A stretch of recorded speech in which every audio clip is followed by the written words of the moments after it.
Hello again, everybody. So today I'm back and I'm going to be doing my much belated wrap up for the month of May. I had a really good month actually, and having those extra few days before recording this meant that I managed to fit a few more in as well. And I actually read in the past 5 weeks or so 11 books, so quite a lot. I was quite happy. I did quite a lot of travelling and those kinds of things, which meant I had a lot of time to read. So without further ado, I'll get straight down to telling you what I read and what I thought about it. So as ever, I'm going to start off with my manga for the month. I read 4 different mangas, and they're all quite different. And first up is Assassination Classroom. So I was recommended by this by a few people that I work with as something quite different and funny, and I have to say that's exactly what it is. It's essentially about a group of school kids who are tasked with trying to assassinate their teacher. Now, their teacher is some magical being that has announced it's going to destroy the world, but until it destroys the world, it's going to teach this class. So it's quite a weird out there kind of plot, and it is quite funny. It's very funny, very tongue-in-cheek, quite a lot of humour in there, and it's quite a heartwarming story. However, I did not enjoy this quite as much as other mangas because it is very different. All the other mangas I've read, like Bleach and Death Note and Deadman Wonderland, are very story-driven. They've got these big, epic, good versus evil stories with swords and magic and demons, and this hasn't got that. This is much more kind of snippets, and it's funny little vignettes rather than it is a full big overarching story, and I just didn't enjoy that quite as much. But still, I think if you're after a manga that's a bit different, give this a read. I gave it a 7.5 out of 10. Next up, I read Requiem of the Rose Kings. This is set in the War of the Roses period in English history, and it's a fictionalised account of that. Very interesting. It's a really interesting period to be set in, and the kind of duality between the different colour roses and the different groups is quite interesting. I did have some issues with the art style because it's quite hard to differentiate between some of the characters, especially early on, and it was very good, I have to say. I'm not massively gripped. I'm looking forward to reading the second one, but I'm not raving about it and singing from it from the rooftops. I gave that an 8 out of 10. Similarly, I also read another new manga, Durarara. So this is one that I didn't really know much about. I'd seen it and thought I'd give it a go. It's essentially about a group of kids at a school in Japan, and basically, I don't know, it's quite hard to explain. It's all about kind of, there's a gang culture in the city, and there's this mysterious like black rider who you find out is kind of headless. It's all very weird, and again, wasn't grabbed by this straight away. Not completely in love with it, but thought it was good. Again, going to give that an 8 out of 10. And then lastly, I saved the best manga to last, is Fairy Tail. So this is like my dream manga. It's about magic and wizards and combat, and it's basically like an old Japanese role-playing game like Final Fantasy or Dragon Quest, a lot like Dragon Quest. And I knew as soon as I saw this that it would be the perfect manga for me, and it definitely lived up to it. Love all the characters, love the concept, love the art style, giving this a 9.5 out of 10. It's one of my favourite mangas so far. Definitely think you should give that a read. So next up is the non-fiction that I read last 5 or 6 weeks, and I actually read a lot less than I normally do, but what I did read was generally very, very good. So firstly, I read Adventures in Human Being by Gavin Francis. So anyone that's been watching my channel knows that I love this kind of scientific, anatomical non-fiction, and that's why I first got drawn to this. I have to say it was very enjoyable. Really nicely combines kind of anatomy and scientific history with case studies and very specific examples from the doctor's experience. Wasn't as gripping as things like Do No Harm or Being Mortal, which I have endlessly raved about on this channel, but it was good.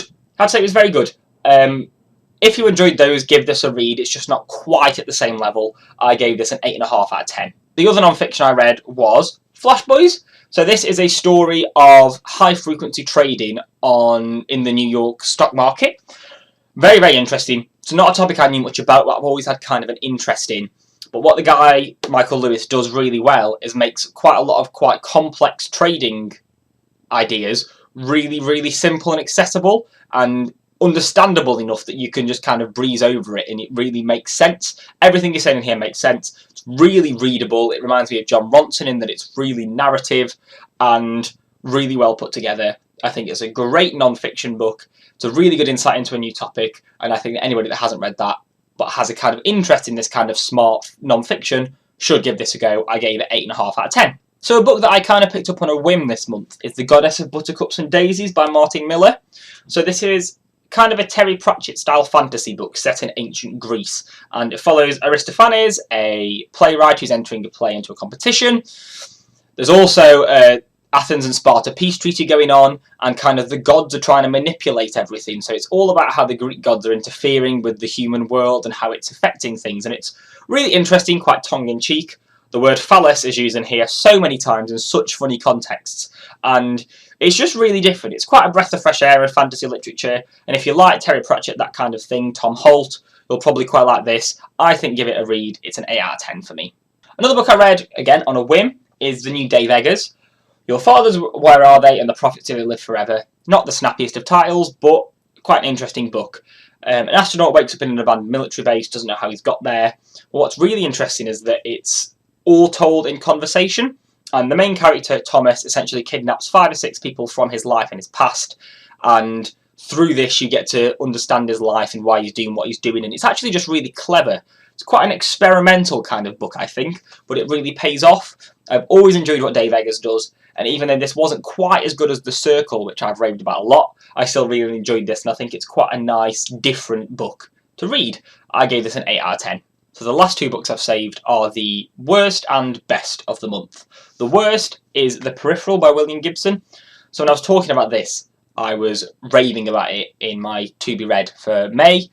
It's exactly the kind of book I should enjoy, but it's so difficult. It's a really complicated world. There's no easing in. You're thrown straight in the deep end. Very little context is given, and I just felt it really difficult to crack into.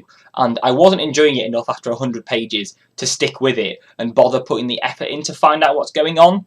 And I gave up reading this, and it's very, very rare I stop reading a book. But I had to in this case, and I'm really disappointed because I thought I was going to love it. I've had to give it a 3 out of 10 because I really didn't get on with this book. I can see why for some people they might like it.